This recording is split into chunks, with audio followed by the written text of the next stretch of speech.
So after we've done our bugs activity, we're going to do a recording sheet by color of bugs.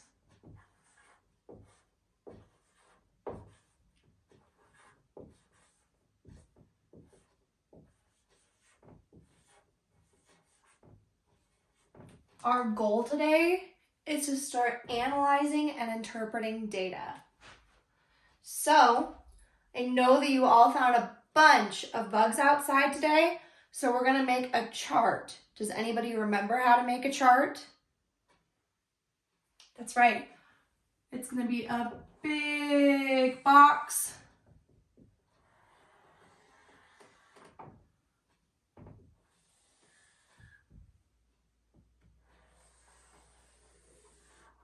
And it's okay if our box isn't perfect.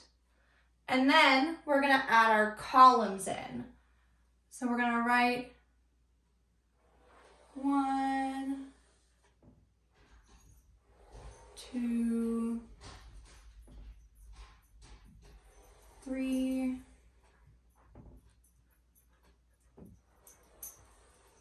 4 more lines. So we have 1, 2, 3, 4, 5.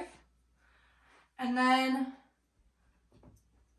right here is we're going to make the color of the bug.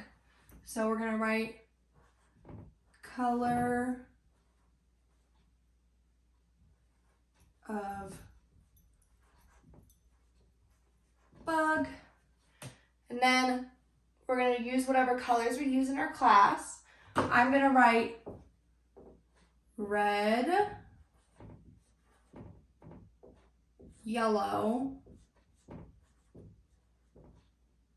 green, black, and brown.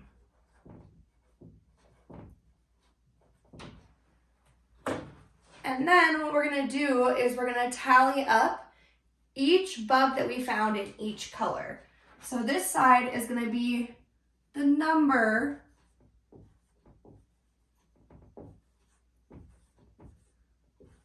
of bugs. So I found this many red bugs. How many red bugs is that? 1, 2, 3, 4, 5. 5 red bugs. And instead of writing 5, I'm going to draw each bug. So we're going to do 1. Don't forget to add their 6 legs. 2, 3, 4, 5. And then I'm going to go back and add the details. So they have their little antennas and their legs. And I know they look kind of silly, but we're just using them to make a visual graph. And let's say I found 10 blue bugs. I'm going to draw 1, 2, 3, 4, 5, 6, 7, 8, 9, 10 bugs. So the blue bugs were easier to spot than the red bugs. Does anybody know why the blue bugs could have been easier to spot?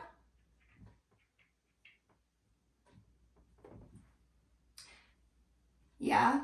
Do you think it's because they don't blend in with their environment very well? Because they don't blend in with their environment very well, what could be a cause of that? Because we know that animals and bugs like to use camouflage to blend in. That's right, it could be a warning sign to the predators that the bug is poisonous so that they don't eat it. So when we found all the bugs, we're not eating them right now. But if a bird were to find a bunch of the bugs and they were bright blue, that probably means the bird shouldn't eat the bugs. And let's see, how many green bugs did we find? Like 4 green bugs. So we'll do 1, 2, 3, 4. And do you you see how I'm lining them up with the row above? If we want to make this easier, we can make it into a grid. I'm just making sure that they line up with the bugs in front of them.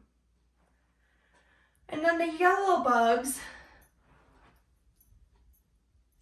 I wrote down yellow and not blue. I meant to write down blue. How silly. That's okay. I can go back and erase it. And I'm going to fix it and write blue. And we didn't do black bugs, we did yellow bugs. So I'm going to go back and erase that too. Now, the yellow bugs were really hard to find, weren't they? They blended in really, really well with the environment because a lot of the grass in Colorado is yellow. So we only found one yellow bug. And how many brown bugs did we find? We found 2 brown bugs. 1, 2. So it looks like the brown bugs were really hard to find too. Is it because we have a lot of brown spots outside, like the dirt or wood chips or trees? So they have a lot of good places that they can use their camouflage. So when we're done with this, we can write our total over here. There were 5 red bugs, 10 blue bugs, 4 green bugs, 1 yellow bug, and 2 brown bugs. So we can see by our data that the brown and the yellow bugs were harder to find than the blue bugs or the red bugs. And even the green bugs were pretty easy to find in comparison to these two. So what do we think that means?